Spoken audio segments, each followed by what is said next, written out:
Bismillahirrahmanirrahim.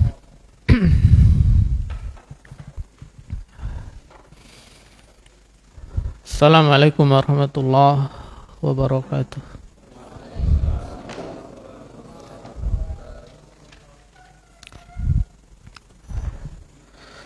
Innal hamdalillah nahmaduhu wa nasta'inuhu wa nastaghfiruh wa natubu ilaihi wa na'udzu billahi min syururi anfusina wa min sayyiati a'malina may yahdihillahu fala mudhillalah wa may yudlil fala hadiyalah.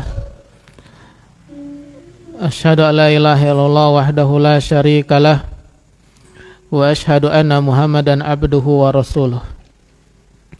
Allahumma shalli ala Muhammad wa ala ali Muhammad kama shallaita ala Ibrahim wa ala ali Ibrahim innaka Hamidum Majid wa barik ala Muhammad wa ala ali Muhammad kama barakta ala Ibrahim wa ala ali Ibrahim innaka Hamidum Majid. Amma ba'd. Allahumma inna nas'aluka ilman nafi'a wa rizqan thayyiba wa amalan mutaqabbala. Allahumma alimna ma yanfa'una wanfa'na bima 'allamtana.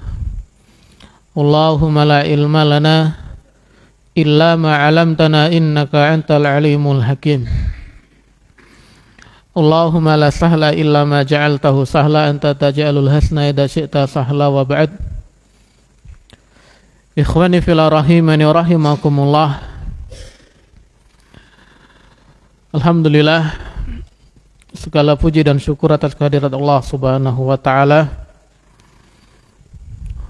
Karena dengan limpahan rahmat dan karunia dari Allah Subhanahu wa taala, kita masih dipertemukan oleh Allah Subhanahu wa taala di majelis ilmu dalam rangka mempelajari agamanya Allah Subhanahu wa taala.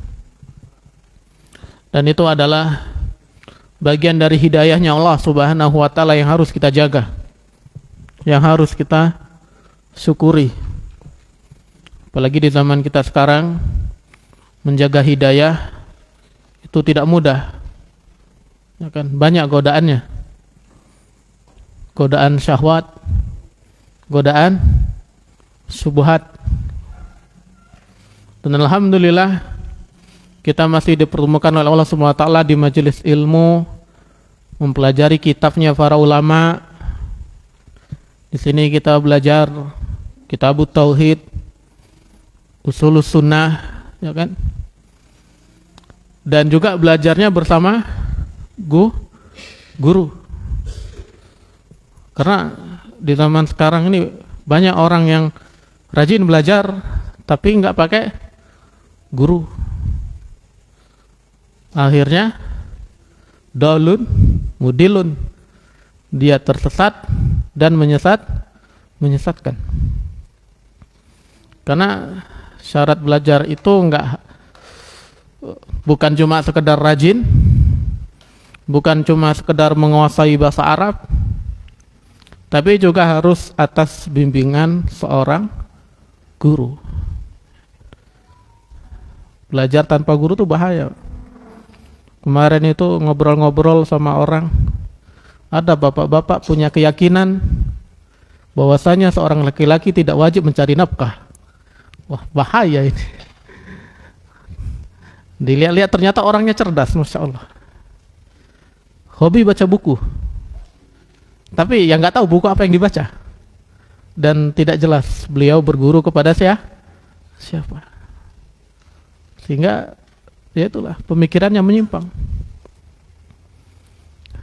Di zaman dulu ada seorang alim dalam bahasa Arab tapi ya, seorang adib itu orang yang ahli dalam sastra Arab. Sudah pernah saya ceritakan kalau salah.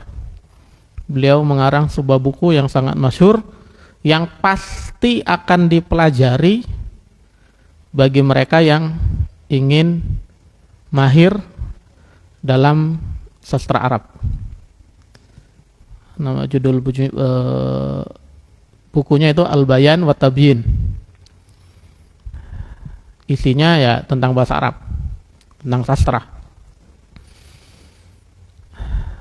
Beliau ini yang nulis rajin belajar, sangat rajin belajar. Setiap hari beliau datang ke maktabah, datang ke perpustakaan, beliau baca buku. Saking rajinnya, setiap kali perpustakaan mau ditutup, maka dia akan sembunyi di balik lemari. Kan sama penjaga kan diperiksa, habis itu ditutup. Nah, ketika malam hari dia nyalakan lenteranya, kemudian dia baca buku, baca kitab. Setiap hari dilakukan seperti itu, sampai ibunya sendiri jengkel.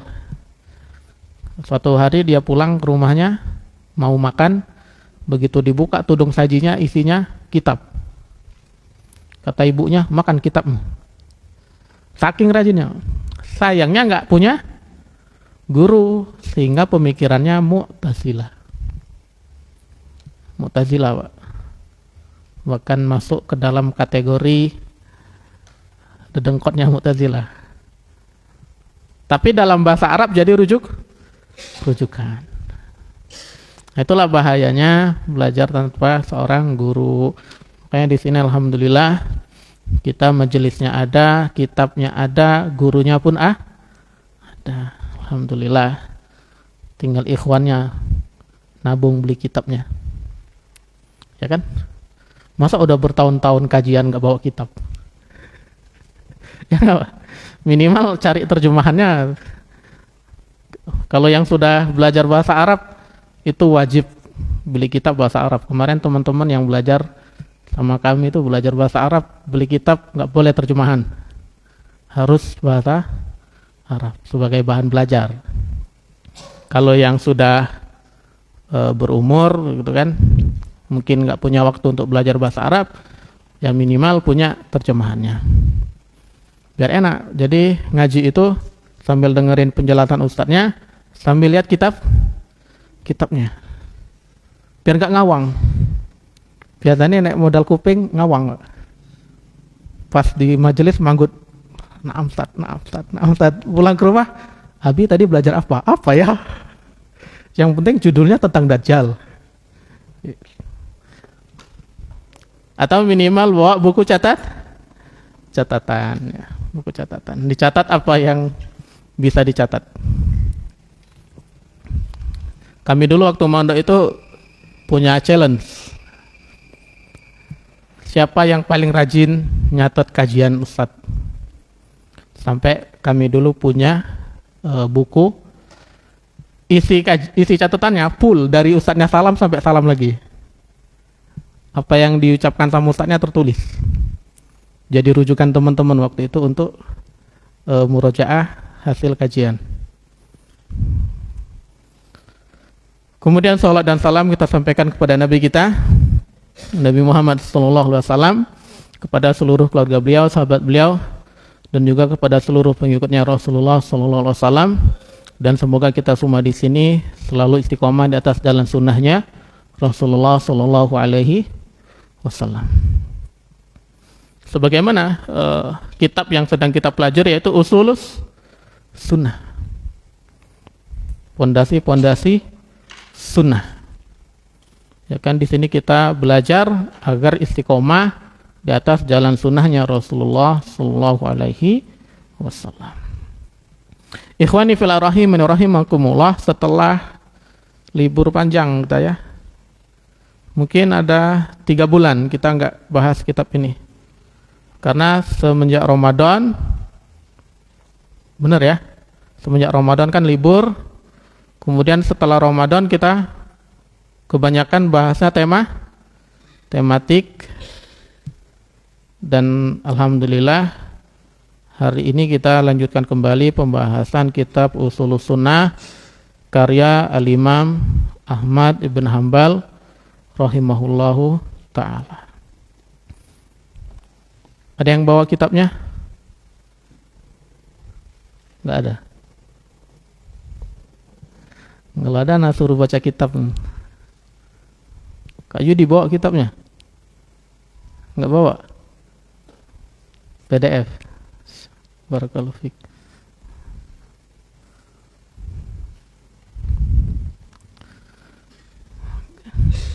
Mau baca Kak Yudi?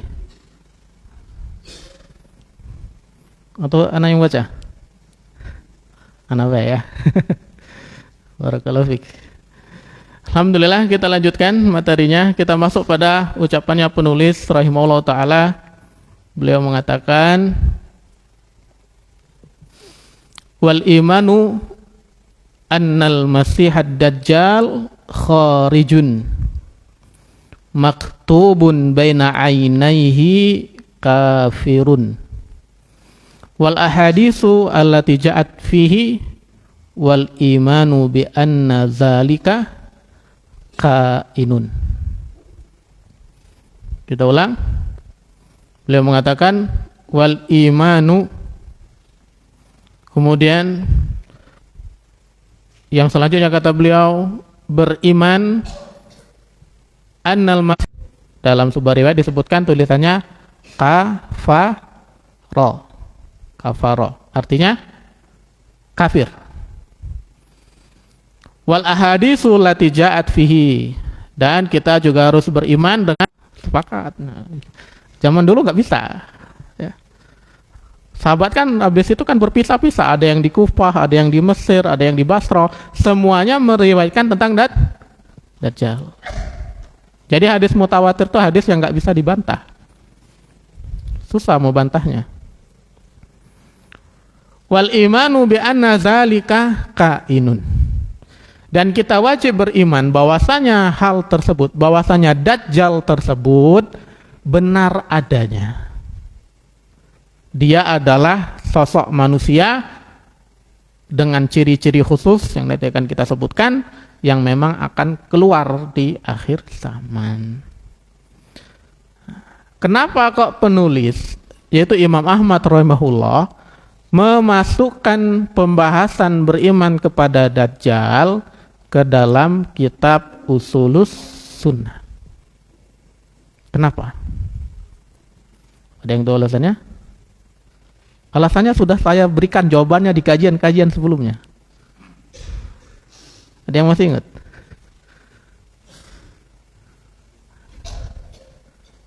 Pak De ingat? Barakallahu fiik Pak De. Kak Febri ingat? Apa alasannya? Kenapa Imam Ahmad memasukkan pembahasan tentang Dajjal dalam kitab Ushulus Sunnah? Nah, alasannya itu sudah saya sebutkan di setiap kajian sebelumnya. Alasannya adalah karena ada kelompok yang mengingkari. Ya jelas, simple. Karena ada kelompok yang mengingkari Dajjal. Mereka tidak percaya dengan adanya Dajjal. Sebagian mereka mengatakan Dajjal itu nggak ada wujudnya. Mereka mengatakan Dajjal itu adalah ungkapan untuk kebatilan, ungkapan untuk kemaksiatan, ungkapan untuk segala bentuk manipulasi. Maka dia adalah Dajjal. Nah, orang yang percaya sama teori konspirasi itu, nah itu teori konspirasi itu mereka katakan, nah itulah Dajjal. Karena ada di zamannya Imam Ahmad yang mengatakan ini adalah orang-orang Jahmiyah, yang diadopsi sama orang-orang yang mengatakan mereka adalah orang-orang rasionalis, gitu kan? Yang mengedepankan akalnya. Mereka mengatakan Dajjal itu nggak ada, itu hanyalah sebuah ungkapan saja. Jadi nggak ada wujudnya. Nah itu kenapa akhirnya sama Imam Ahmad dimasukkanlah ke sini. Di sini Imam Ahmad menegaskan bahwasanya Ahlus Sunnah wal Jamaah meyakini Dajjal itu memang ada. Dia adalah seorang manusia. Sekarang sudah diciptakan. Sebagaimana hadisnya sahabat Tamim Ad-Dari, itu kan ketika mereka terapung di lautan selama 1 bulanan lebih, kemudian mereka terdampar di sebuah pulau. Di situ mereka ketemu dengan Dajjal. Meskipun sampai sekarang pulau itu nggak tahu di mana letaknya. Ahlussunnah wal Jamaah meyakini Dajjal itu ada wujudnya, dia adalah seorang manusia dan nanti akan dikeluarkan di akhir zaman sebagai bentuk fitnah bagi orang-orang yang beriman. Itulah Allah mengatakan liyabluwakum ayyukum ahsanu amala. Agar Allah menguji kalian, siapakah di antara kalian yang paling bagus amalnya. Itu tujuan Allah menciptakan Dajjal. Dan nanti akan dikeluarkan untuk agar Allah bedakan mana orang yang benar-benar beriman, mana orang yang munafik, yang cuma lisannya saja beriman tapi hatinya tidak, dan mana orang-orang kafir. Sebagaimana nanti ada dalam hadis ketika Dajjal mendekati kota Madinah, dia tidak mampu untuk masuk, kemudian dia menggetarkan kota Madinah, orang-orang munafik.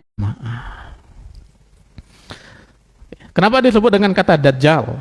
Dajjal.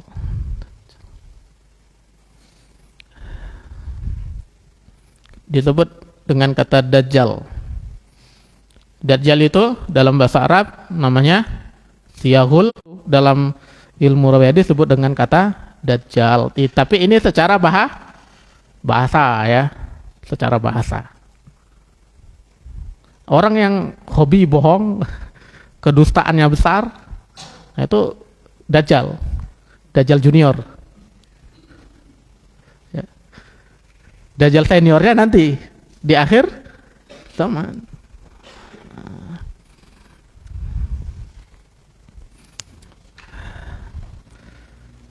Nah itu arti Dajjal ya.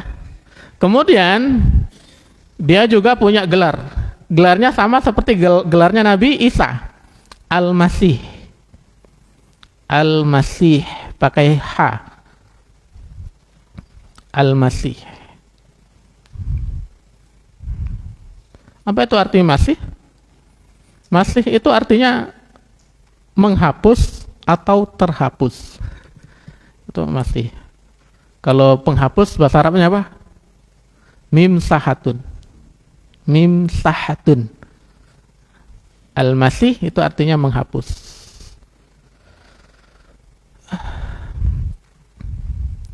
Sebagian ulama menyebutkan, kenapa kok disebut Al-Masih? Yang pertama, karena matanya terhapus, tertutupi. Salah satu matanya kan buta.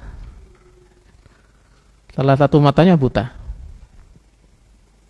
Ada yang bilang kanan, ada yang bilang kiri ya. Riwayatnya ada dua, ada yang kanan, ada yang kiri.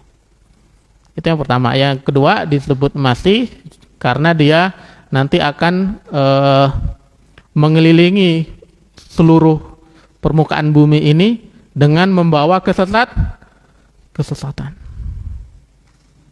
Kecuali dua tempat, Makkah dan Madinah. Sehingga seolah-olah kebaikan itu terhapus dengan kesesatan. Barulah nanti akan turun Nabi Isa yang akan membawa kebenaran, membunuh Dajjal, kemudian menghancurkan salib. Beliau membawa kebenaran. Makanya beliau disebut juga Al-Masih, yang nanti akan menghapus kemungkaran, menggantinya dengan kebenaran. Jadi beda, sama gelarnya tapi beda makna ya. Kemudian selanjutnya, bagaimana ciri-cirinya Dajjal?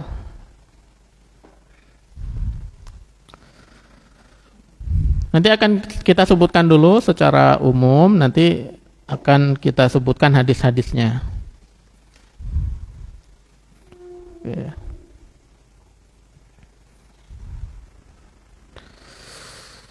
Ciri fisiknya ya, yang pertama, beliau orangnya beliau pakai kata beliau ya, penghormatan itu. Dajjal badannya bungkuk,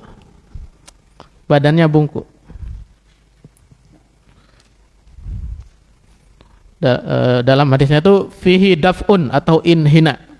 Punggungnya itu merendah, jadi bungkuk. Jadi rajin olahraga Pak, rajin pull up biar nggak bungkuk. Nanti kayak Dajjal.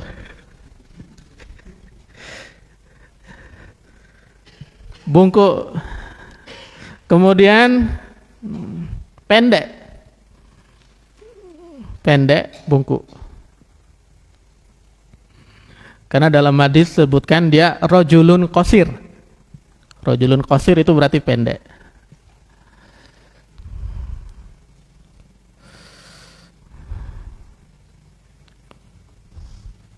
Bungkuk, pendek, badannya besar. Nanti ada hadisnya ketika Rasulullah mimpi, beliau mengatakan rajulun jasim, orang dengan tubuh yang besar. Silakan dibayangkan Pak, pendek, bungkuk, badannya besar, bulat. Kemudian selanjutnya matanya buta. Sebelah kanan. Matanya buta sebelah kanan.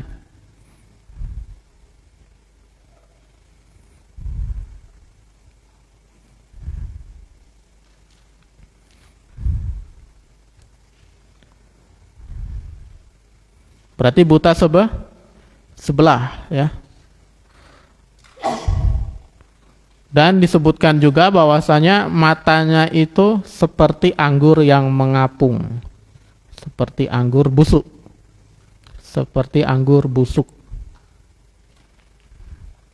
Buta sebelah kanan. Kemudian disebutkan juga matanya seperti anggur yang busuk.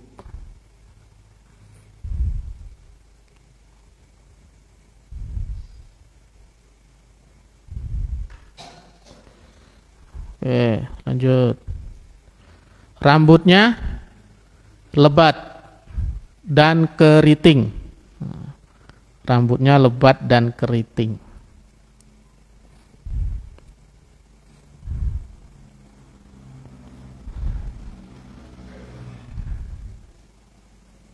Rambutnya lebat dan keriting. Terus punya dahi yang lebar. Jidatnya lebar.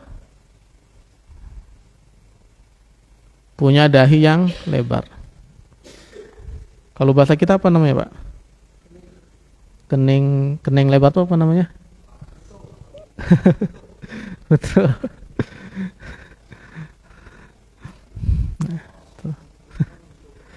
Itulah pokoknya ya. Dahinya, keningnya lebar. Kemudian lehernya lebar. Dahi lebar, kening lebar.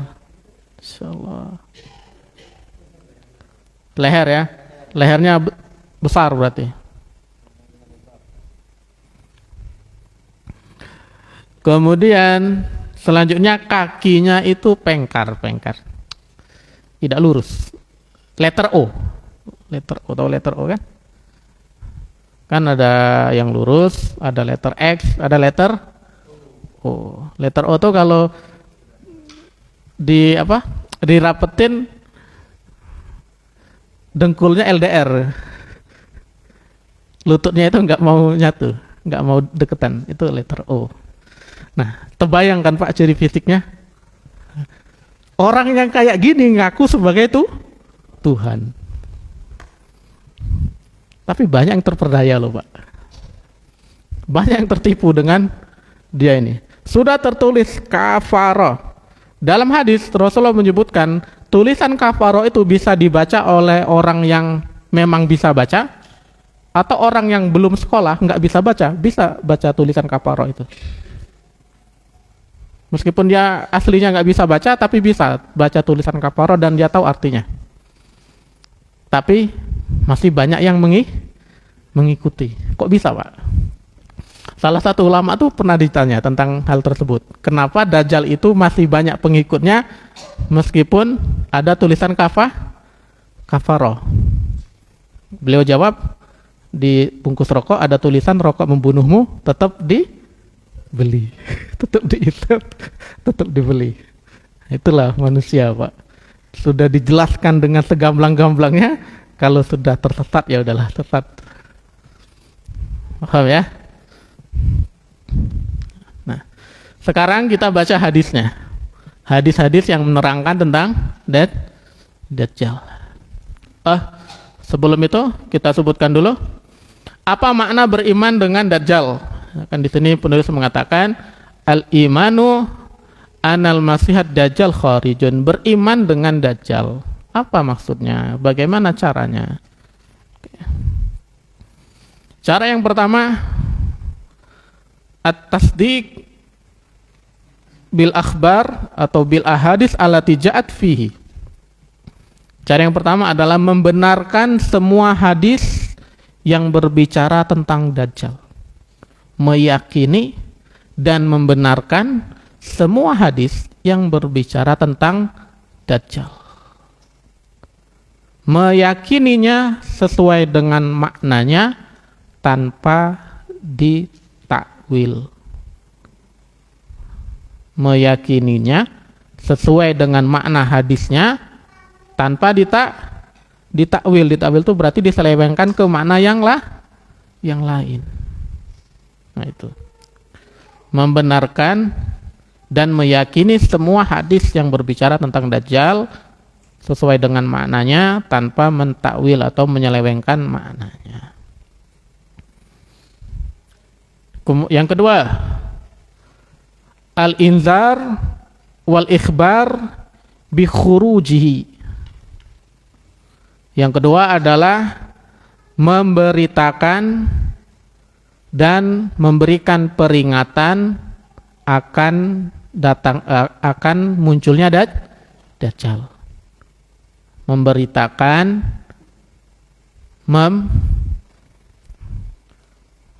memperingatkan akan datangnya Dajjal.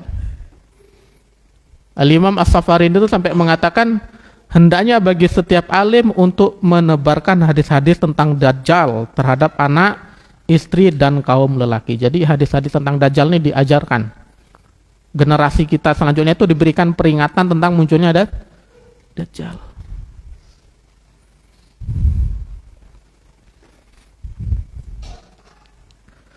Karena dalam sebuah hadis ya disebutkan bahwasanya Rasulullah SAW bersabda, la yakhrujud dajjalu hatta yadhalan nasu an zikrihi wa hatta tatrukal a'immatu zikrahu alal manabir.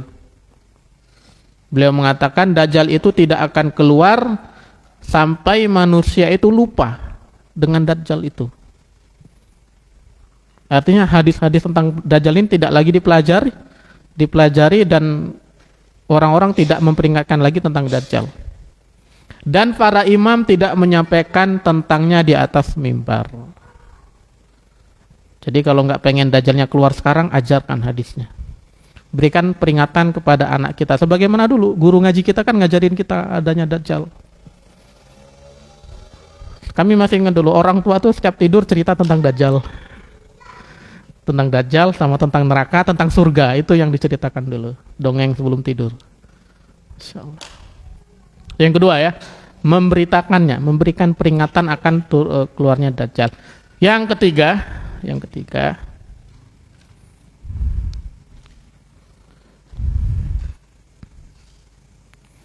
ketiga, melakukan amalan-amalan yang melindunginya dari fitnah Dajjal. Melakukan amalan-amalan yang melindunginya dari fitnah Dajjal. Nanti di akhir sesi kalau waktunya sempat kita sebutkan ya beberapa amalan yang bisa menghindarkan kita dari fitnah Dajjal. Nah, itu dia yang dimaksud dengan beriman kepada Dajjal. Oke. Kita baca hadis yang pertama. Hadis riwayat Imam Muslim nomor 588. Riwayat Imam Muslim nomor 588. Dari sahabat Abu Hurairah radhiyallahu anhu bahwasanya Rasulullah SAW bersabda, "Idza tasyahhada ahadukum falyasta'iz billahi min arba'." Kata beliau, apabila kalian itu sedang tasyahud akhir, maka hendaknya dia berlindung kepada Allah dari 4 hal. Berlindung kepada Allah dari 4 hal. Yaqul, beliau mengatakan, Allahumma inni a'udzubika min azabi jahannam wa min azabil qabri wa min fitnatil mahya wal mamati wa min syarri fitnatil masihid dajjal. Nah, ini diamalkan setiap selesai tasyahud akhir sebelum salam. Allahumma inni a'udzubika min azabi jahannam. Ya Allah, aku berlindung kepadamu dari neraka jahanam, yang pertama. Wa min azabil qabri, berlindung dari azab kubur. Wa min fitnatil mahya wal mamat, dan aku berlindung dari fitnah kehidupan dan kematian. Wa min syarri fitnatil masihid dajjal, dan yang terakhir kata beliau, dan berlindung dari kejelekan fitnahnya al-masih dajjal. Kemudian hadis yang selanjutnya, hadis riwayat Imam Bukhari nomor 7026 7026 7026 Imam Bukhari, dari sahabat Abdullah ibnu Umar radhiyallahu anhuma. Dari sahabat Abdullah ibnu Umar radhiyallahu anhuma, Rasulullah SAW bersabda, "Baina anana imun ra'aituni atufu bil Ka'bah." Beliau mengatakan, ketika aku sedang tidur, aku bermimpi sedang tawaf di sekitaran Ka'bah, tawaf mengelilingi Ka'bah. Fa iza rajulun adamu basatus sya'ri baina rajulaini. Tiba-tiba aku melihat seorang laki-laki, warna kulitnya kecoklatan, orang yang paling tampan, sabatus sya'ri, rambutnya lurus terurai sampai bahu, yang dia ditopang oleh 2 orang laki-laki. Yantufu ra'suhu ma'an, kepalanya itu meneteskan air. Fakultu man hadza, kemudian Nabi Muhammad bertanya, siapakah orang ini? Qalu ibnu Maryam, dia adalah Isa ibnu Maryam alaihis salam. Nabi Isa disebutkan di sini kulitnya itu sawo matang, agak kecoklatan. Kulit kita sawo matang. Adam, tapi dia Adam tuh ganteng berarti ya. Sawo matang dan ganteng. Fadhahabtu altafitu fa idza rajulun ahmar. Kemudian aku kembali lagi berjalan, ketika aku menoleh, aku melihat seorang laki-laki yang kulitnya itu warnanya kemerahan. Kulitnya ahmar, warnanya kemerahan, jasim. Jasim itu badannya besar. Ja'dur ra'si, ya, kepalanya ini keriting. A'warul aini al-yumna, mata kanannya buta. Ka'anna ainahu inabatun tafiyah, matanya itu seperti anggur yang busuk. Qultu man hadza, kemudian aku bertanya, siapakah ini? Qalu hadza ad-dajjal, ini adalah dajjal. Ini dalam mimpi, tapi Nabi Muhammad melihatnya. Aqrabun nasi bihi syabahan ibnu Qatan, kata Nabi Muhammad, kalau orang yang paling mirip itu adalah Ibnu Qatan, tapi kita nggak pernah ketemu. Ini kan di zamannya beliau, Ibnu Qatan ini. Kemudian hadis yang kedua,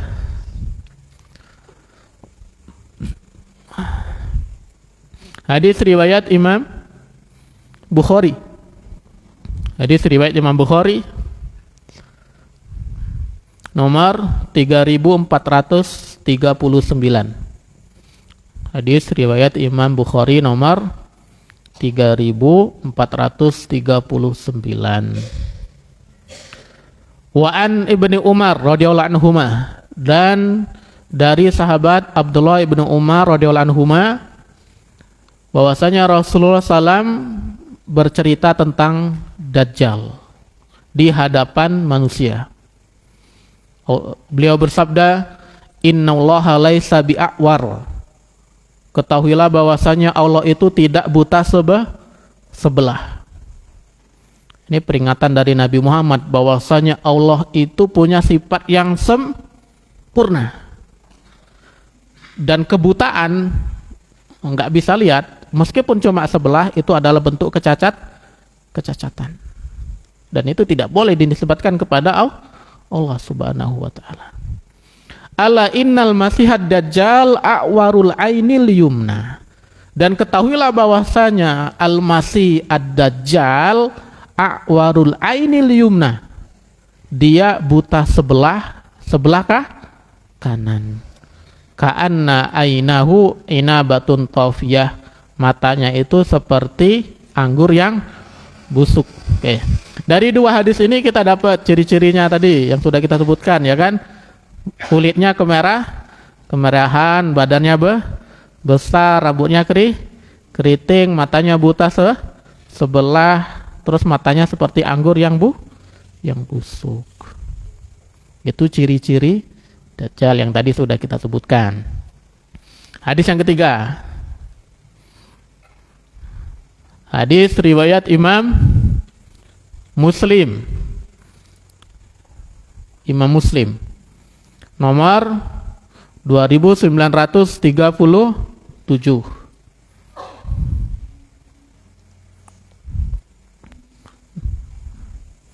2937. Dari sahabat An-Nawas Ibn Sam'an radhiyallahu anhu, beliau mengatakan Rasulullah SAW menceritakan kepada kami tentang Dajjal. Fa khaffada fihi wa rafa'a. Beliau itu bercerita, nadanya ditinggikan kemudian diturunkan dengan intonasi. Hatta zonannahu fi ta'ifatin nakhli. Sampai kami mengira Dajjal itu sudah datang di belakang sana di kebun kurma. Faqala fi wasfid Dajjal. Kemudian Nabi Muhammad memberikan ciri-ciri Dajjal. Innahu syabun qototun. Bahwasanya dia itu seorang pemuda yang rambutnya keriting. Ainuhu tafi'atun. Matanya redup. Redup itu enggak ada cahayanya. Ka'ani usyabbihu bi Abdul Uzza ibn Qatan. Dan aku menyerupakannya dengan Abdul Uzza ibn Qatan. Nah ini ciri-cirinya lagi, matanya redup, tidak ada cahayanya. Ciri Dajjal.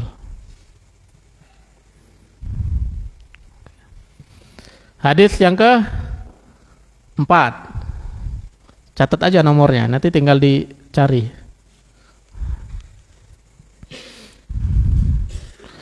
Riwayat Imam Abu Dawud nomor 4322. Riwayat Imam Abu Dawud nomor 4322 dan disahihkan oleh Al-Imam Al-Albani dalam kitab beliau Shahihul Jami' As-Shaghir. Shahih Al-Jami' As-Shaghir nomor 2455. Kan? Kalau Imam Abu Dawudnya itu nomor berapa? 4322. Kemudian disahihkan oleh Imam Albani dalam kitab Shahih Al-Jami' As-Shaghir nomor 3455. Dari sahabat Ubadah ibn Samit radhiyallahu anhu, Rasulullah SAW bersabda, "Inni qad hadastukum 'anid Dajjal hatta khasyitu alla ta'qilu." Sesungguhnya aku telah menceritakan kepada kalian itu tentang Dajjal sampai kalian itu sudah enak, sudah enggak masuk lagi ke dalam otak. Allah taqilu kata. Sampai seakan-akan kalian sudah nggak bisa memahaminya lagi. Saking seringnya Rasulullah bercerita tentang Dajjal. Ini tadi yang kedua tadi yang kita katakan makna beriman tadi, yaitu memberitakan, menceritakan dan memperingatkan tentang munculnya Dajjal. Ini Rasulullah tuh ngasih cerita kepada para sahabat sampai para sahabat tuh nggak, kayaknya bosan ya Rasulullah dengar Dajjal lagi itu kan. Allah taqilu. Inna Masih Dajjal rajulun qasir. Sesungguhnya Al-Masih Dajjal itu adalah laki-laki yang pendek. Nah, ini ciri yang sudah tadi kita sebutkan kan. Rajulun qasir, laki-laki yang pendek. Afhaj, kakinya pengkar. Nggak lurus kakinya, letter O. Afhaj itu bengkok keluar, bengkok ke arah luar, jadi letter O ya. Kalau bengkok ke dalam letter X. Ja'dun itu rambutnya keriting. A'war itu buta sebelah. Mamtusul ain itu matanya tertutup. Laisa bi natiatin wala jahra. Artinya itu dalam hadis ini disebutkan matanya itu tertutup sehingga enggak menonjol, enggak juga masuk ke dalam, jadi datar. Makanya kalau kalian lihat sebagian gambar ilustrasi Dajjal itu kan salah satu matanya ada datar, halus. Itu masuk dari hadis ini. Fa in ulbisa alaikum fa'lamu anna rabbakum laisa bi'awar. Seandainya Dajjal itu muncul di hadapan kalian, maka ketahuilah bahwasanya Rob kalian, Tuhan kalian itu tidak buta sebelah. Ya, tidak buta sebelah. Ini kita dapat ciri-ciri Dajjal. Yang pertama tadi pendek, kakinya letter O, keriting, matanya buta. Ya kan? Kemudian di sini Rasulullah lagi ingatkan bahwasanya Rob kalian itu tidak buta sebelah. Ya, faedahnya yang tadi sudah kita sebutkan, sifat-sifat cacat tidak boleh dinisbatkan kepada Allah Subhanahu wa ta'ala, karena Allah itu maha sempurna. Dan dari hadis ini juga ada faedah bahwasanya salah satu cara agar selamat dari fitnahnya Dajjal adalah dengan mempelajari nama dan sifat-sifatnya Allah Subhanahu wa ta'ala. Dengan mempelajari nama dan sifat-sifatnya Allah. Karena kalau kita belajar nama dan sifat-sifatnya Allah, kita akan mengetahui bahwasanya Allah itu maha sempurna. Sehingga ketika Dajjal itu datang, seandainya kita yakin dia bukan Allah. Makanya Syekh Abdul Razak itu punya kitab judulnya Fiqhu Al-Asma Al-Husna, Fikih Asmaul Husna, yaitu mempelajari tentang Asmaul Husna, apa maknanya, apa amalan yang harus kita kerjakan. Syekh Utsaimin punya kitab Al-Qawaid Al-Muslah, kaidah-kaidah untuk mempelajari Asmaul Husna dan sifat-sifatnya Allah SWT. Belum sempat kita ajarkan di sini. Nanti selesai Lumatul I'tiqad sama Qawaid Akidah Wasitiyah, baru bisa kita belajar Qawaid Muslah. Dulu saya sempat ngajarin itu di musola, puyeng semua, Pak. Karena bahasanya sudah terlalu tinggi bahasanya. Hadis yang keberapa? Yang kelima. Di sini kita sebutkan banyak hadisnya. Kenapa? Karena banyak yang mengingkarinya, agar kita yakin bahwasanya Dajjal itu memang ada. Hadis ini diriwayatkan oleh Al-Imam Ahmad di dalam Musnad beliau jilid kedua halaman 291.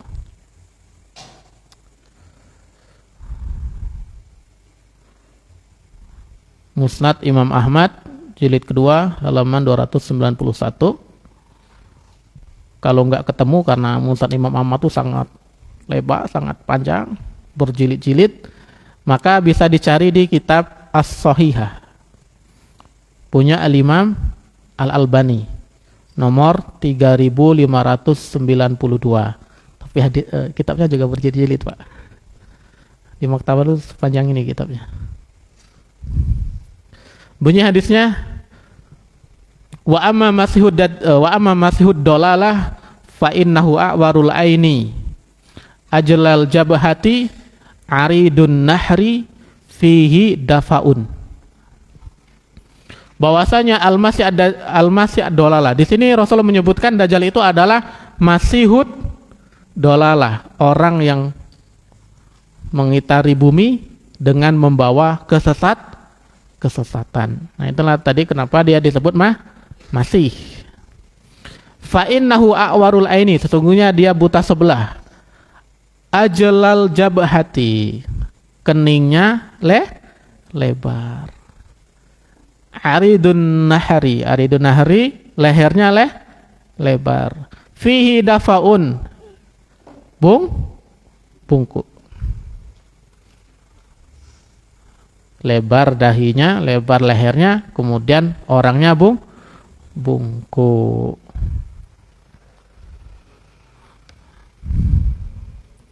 Kemudian selanjutnya hadis riwayat Imam Muslim.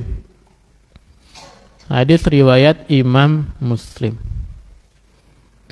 Dari sahabat Hudzaifah radhiyallahu anhu bahwasanya Rasulullah SAW bersabda, ad-dajjalu a'warul ainil yusra. Nah, di hadis ini disebutkan dajjal itu buta mata kiri. Nah, tadi disebutkan buta mata kanan.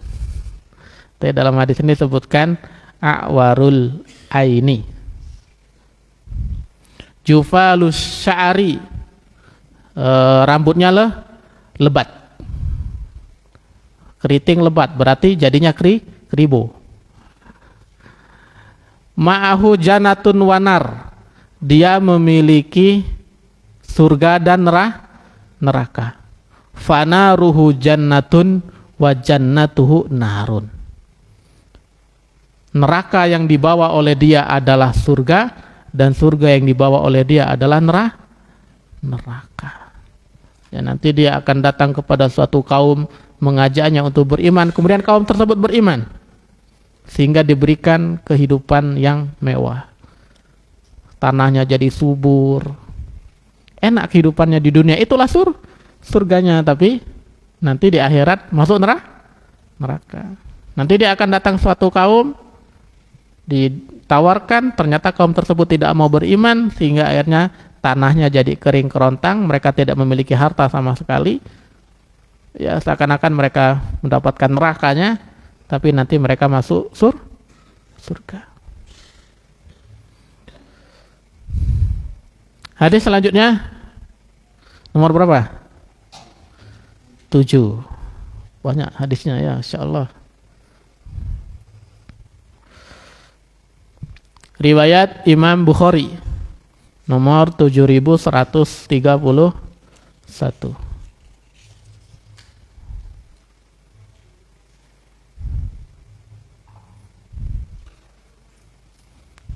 Banyak hadisnya, Pak.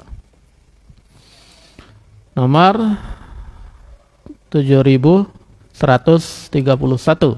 dari sahabat Anas ibn Malik radhiyallahu anhu bahwasanya Nabi Muhammad SAW bersabda, ma bu'isa nabiyyun illa anzara ummatahu al-a'war al-qazzab.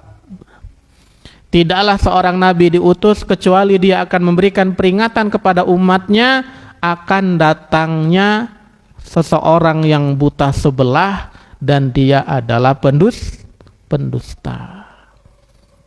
Yang tadi sudah kita sebutkan, cara beriman dengan Dajjal itu adalah memberikan peringatan akan munculnya Dajjal. Jangankan Nabi Muhammad, nabi-nabi sebelumnya memberikan peringatan kepada kaumnya bahwasanya Dajjal itu akan muncul, Pak. Makanya sama orang Yahudi ditunggu di apa nama kotanya? Asfahan. Di daerah Iran. Ditunggu sama orang Yahudi, Pak. Karena mereka jadi pengikutnya nanti. Di negeri Asfahan itu ditunggu sama mereka kemunculannya Dajjal. Karena Nabi Musa sudah kasih peringatan. Tapi begitulah Yahudi, Pak. Peringatan itu untuk dilanggar kalau bagi mereka. Di sini Rasul mengatakan ala innahu a'war, sungguhnya dia itu buta sebelah. Wa inna rabbakum laisa bi'awar, sungguhnya Rabb kalian itu tidak buta sebelah. Wa inna baina ainaihi maktubun kafir, sesungguhnya di antara kedua matanya yaitu di keningnya tertulis tulisan kafir. Dalam sebuah riwayat yaitu riwayat Imam Muslim nomor 2933, riwayat Imam Muslim nomor 2933, wa maktubun baina ainihi kafarah, dan tertulis di antara kedua matanya itu tulisan kafarah. Dalam riwayat Imam Muslim yang lain nomor 2934 disebutkan yaqra'uhu kullu mu'minin katibin wa ghairi katibin. Tulisan tersebut bisa dibaca oleh orang yang beriman, baik dia itu bisa menulis, bisa baca tulis, atau enggak bisa baca tulis. Nanti bisa dilihat. Dan mereka faham. Sehingga mereka bisa tahu itu adalah Dajjal. Kemudian selanjutnya, tempat munculnya Dajjal.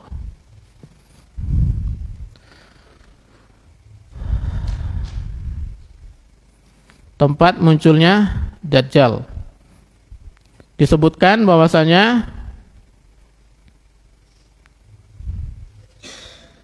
Dajjal itu akan muncul di daerah timur.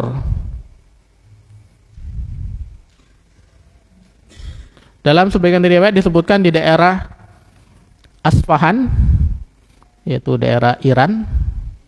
Kemudian riwayat lain disebutkan di daerah Khurasan. Khurasan itu luas ya. Khurasan zaman dulu, bukan zaman sekarang. Khurasan zaman sekarang kan dia jadi kecil. Kalau zaman dulu tuh berarti kalau sekarang dia mencakup Iran, Afghanistan, Uzbekistan, Tajikistan yang ada tantannya itu, Turkmenistan ya, Turkmenistan, tempat yang terkenal dengan wisata alamnya. Tapi nanti jadi tempat munculnya Dajjal. Itu. Dalam sebuah riwayat disebutkan Asfahan, kemudian disebutkan Khurasan. Apakah ini terjadi perselisihan? Tidak. Karena kan Khurasan itu luas, dan masuk ke dalam bagian Khurasan tadi adalah Iran. Dan di Iran ada tempat namanya Asfahan. Nah, disitulah nanti akan munculnya Dajjal. Dalam sebuah hadis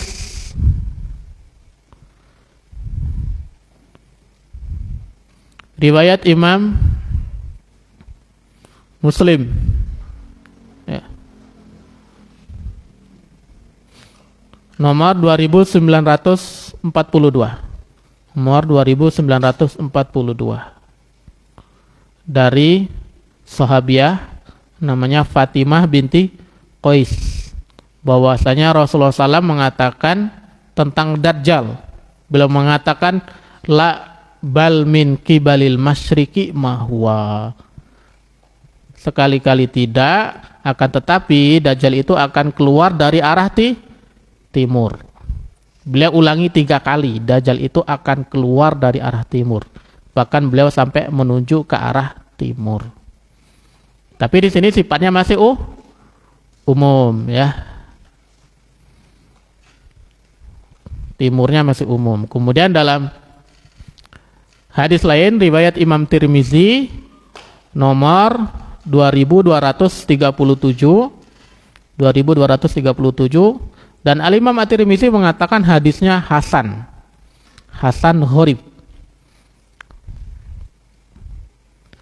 Bahwasanya Rasulullah SAW bersabda, yakhrujud dajjalu ad-dajjalu yakhruju min ardin bil masyriqi yuqalu laha Khurasan. Bahwasanya Dajjal itu akan keluar di tanah yang ada di sebelah timur yang disebut dengan Khurasan. Kenapa disebut Khurasan? Karena orang dulu ketika melihat ke arah tersebut itu adalah tempat terbitnya matahari. Makanya disebut dengan Khurasan. Khurasan itu disebut juga dengan negeri tempat terbitnya matahari. Nah, di sini juga sifatnya masih umum, masih luas Khurasan itu kan. Tadi masuk Iran, masuk Afghanistan, Tajikistan itu masuk dalam Khurasan. Kemudian di hadis selanjutnya, jadi hadis dalam Musnad Imam Ahmad ya, riwayat Imam Ahmad.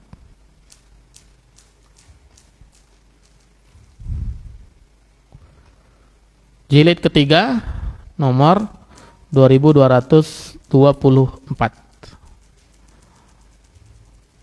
Dari sahabat Anas bin Malik radhiyallahu anhu, Rasulullah SAW bersabda, yakhrujud dajjalu min yahudiyatin asbahan. Nah, di sini lebih khusus lagi bahwasanya Dajjal itu akan keluar bersama orang-orang Yahudi asbahan.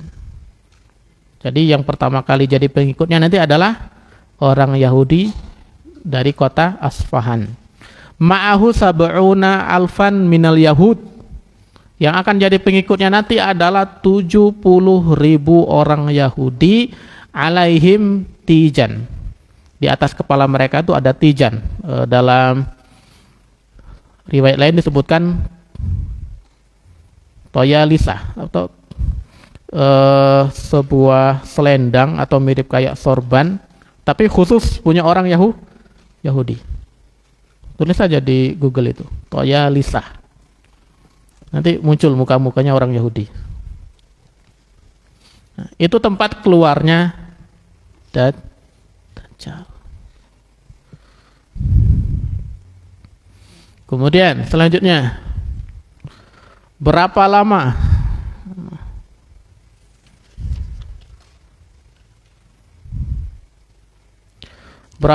Dajjal akan tinggal di muka bumi?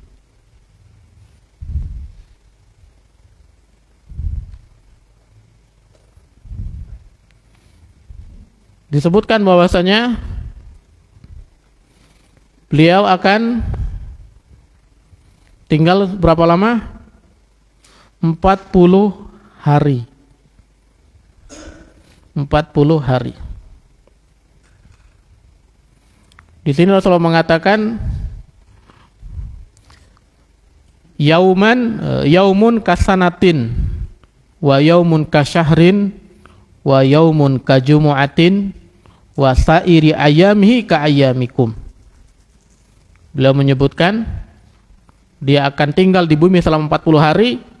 Satu hari pertama itu seperti 1 tahun.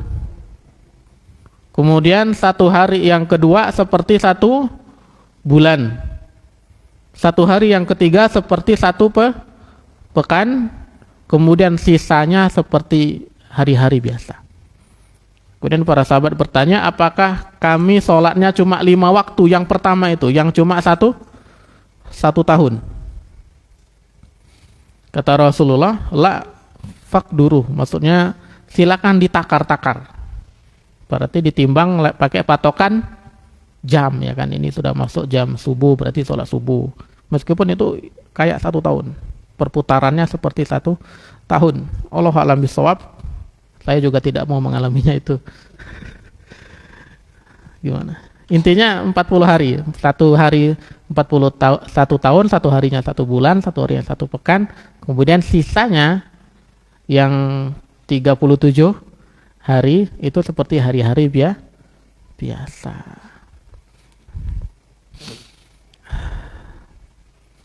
Ini hadisnya mutawatir ya. Banyak yang meriwayatkan, Imam Az-Zahabi, Imam Ibnu Katsir, Asy-Syaukani, Al-Munawi, Al-Qattani. Kemudian sahabat yang meriwayatkan itu lebih dari 40 orang. Kalau kita sebutkan satu-satu Banyak ini, ada Hisam bin Amr, Abdullah ibn Mughaffar, Huzaifah ibn Yaman radhiyallahu anhum. Banyak sekali. Intinya dia hadisnya yang mutawatir. Lanjut, Pak. Terakhir ya, tentang Dajjal. Oh, selanjutnya. Siapakah yang jadi pengikut Dajjal? Siapa yang jadi pengikut Dajjal?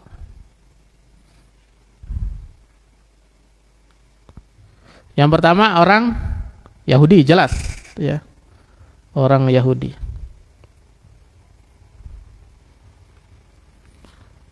Kemudian yang kedua, kaum wanita.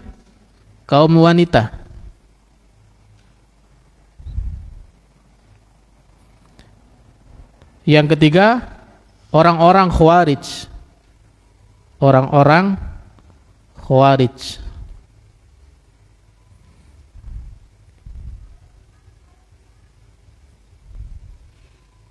Dalam hadis riwayat Imam Muslim nomor 2944. 2944. Disebutkan bahwasanya yattabi'ud dajjal min Yahudi Asfahan sab'una alfan alaihim tayalisah. Yang akan jadi pengikut Dajjal adalah 70.000 Yahudi Asbahan kalau dalam hadisnya. Kalau sekarang disebut dengan Asfahan. Mereka menggunakan jubah khas orang Yahudi, ya kan? Nah, kenapa kok orang Yahudi Asfahan? Asfahan itu kan negerinya orang Iran. Syekh Salim bin Id al-Hilali itu mengatakan, mengapa Nabi menyebutkan Yahudi Asfahan atau Iran secara khusus? Jawabannya adalah karena hubungan yang amat erat antara Yahudi dengan Syiah. Karena hubungan yang erat antara Yahudi dengan Syiah. Sejarah mencatat bahwa kaum Syiah sepanjang masa selalu membantu kaum Yahudi untuk menghancurkan kaum muslimin. Itulah kenapa Rasulullah menyebutkan Yahudinya adalah Yahudi Iran, bukan Yahudi yang lain. Kemudian kaum wanita, ini riwayat Imam Ahmad ya. Jilid ke-7 nomor 190. Jilid ke-7 nomor 190 dengan sanad yang sahih.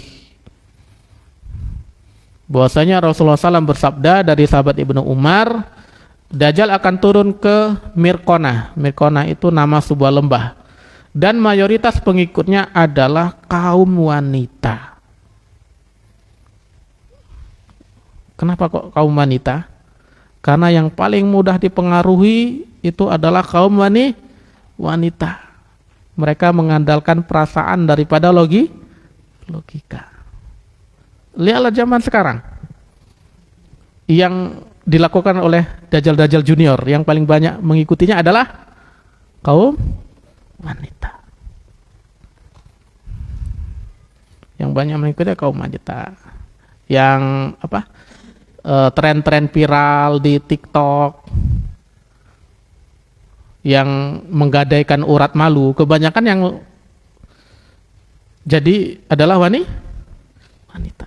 Mudahnya wanita tuh. Jangankan Dajjal senior, Dajjal junior aja mereka sudah tertipu.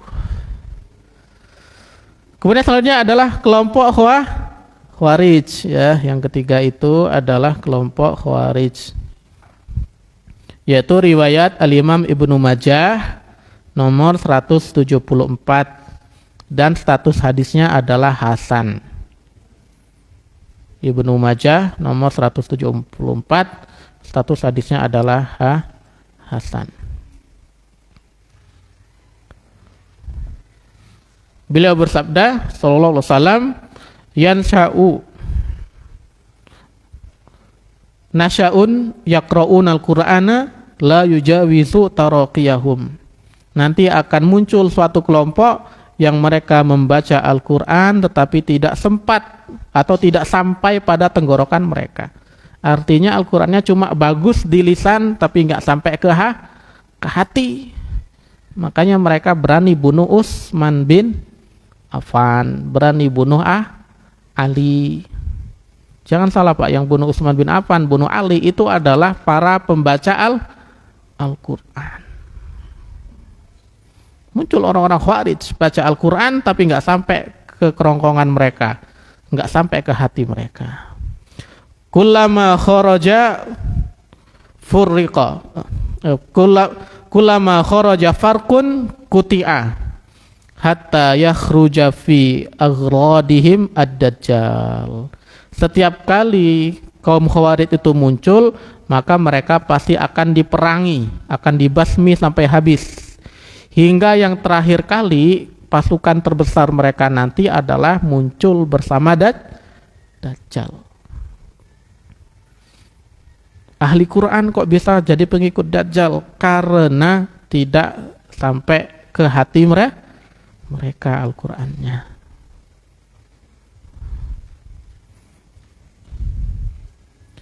Yang selanjutnya adalah yang terakhir, bagaimana caranya terhindar dari fitnah Dajjal. Yang pertama, membekali diri dengan Islam, iman, dan tauhid. Membekali diri dengan Islam, iman, dan tauhid. Terutama yang tadi kita sebutkan, tauhid asma wa sifat.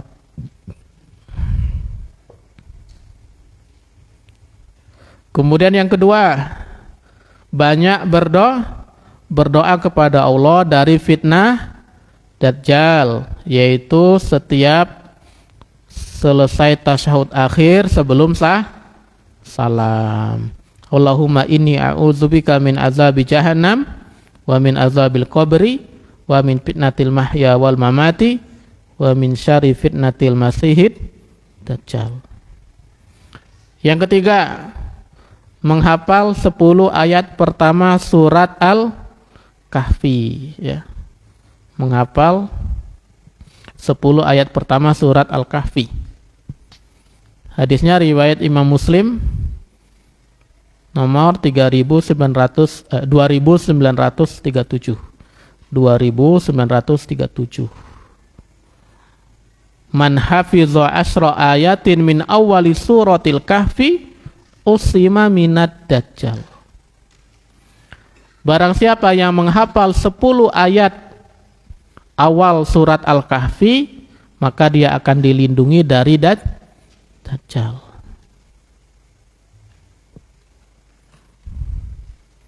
Kemudian yang keempat, menjauh dari Dajjal. Menjauh. Jangan coba. Meskipun dalam sebuah hadis disebutkan ada seorang laki-laki yang bertemu dengan Dajjal, kemudian dibunuh, dihidupkan lagi, tapi dia masih beriman kepada Allah SWT. Tapi itu karomah untuk walinya Allah Subhanahu Wa Taala. Tidak semua kita dapat karomah, ya, jangan dicoba-coba. Menjauh. Kata Rasulullah SAW, man sami'a bid Dajjal falyan'a anhu. Barang siapa yang mendengar bahwasanya Dajjal akan muncul, maka dia harus segera menjauh. Hadis riwayat Imam Ahmad, jilid 4 nomor 441. Kemudian Imam Abu Dawud nomor 4319. Kata Nabi tadi, falyan'a anhu, maka lari, pergi dari, menjauh dari Dajjal.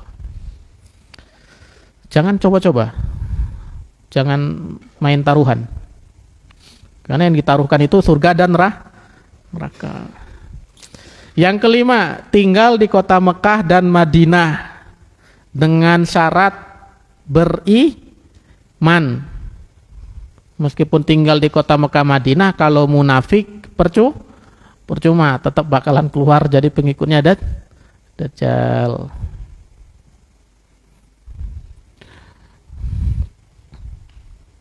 Dalam hadis riwayat Imam Bukhari dan juga Imam Muslim, muttafaqun alaih, bahwasanya yaji'ud dajjal fayata'ul arda illa Makkah wal Madinah.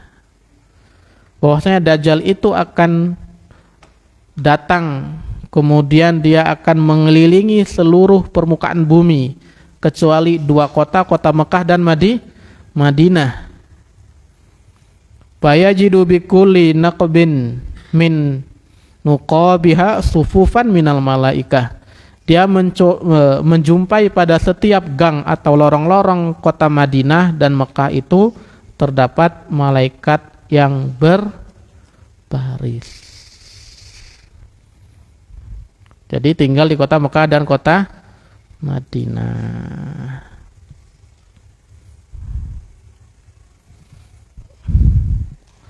Dalam sebuah hadis disebutkan tentang kisah orang yang berhadapan langsung dengan Dajjal, tapi kita sebutkan pekan selanjutnya saja Pak ya, karena saya tadi makan nasi samin jadi ngantuk.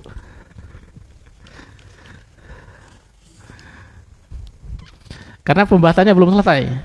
Pembahasannya itu sampai nanti dia ketemu dengan Nabi Isa alaihissalam. Berarti nanti ada munculnya Dajjal dan Nabi Isa di part yang kedua.